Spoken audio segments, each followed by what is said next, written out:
bismillah guddik juróom benneel ga ku ca julli ñaari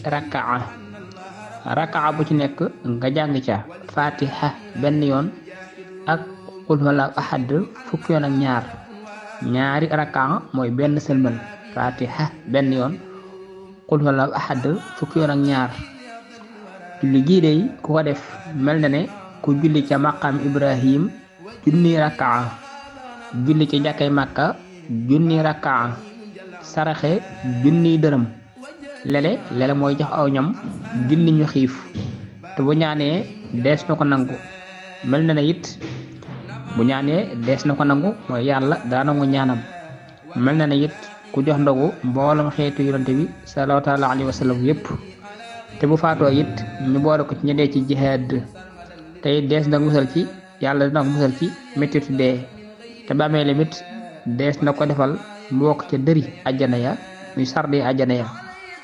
waaw te buy dekk itam dana ànd ak leer gu mel ne jant bi di xeeñ gëtt gu neex te it dana tàbbi àjjana te kenn du ko xisaab te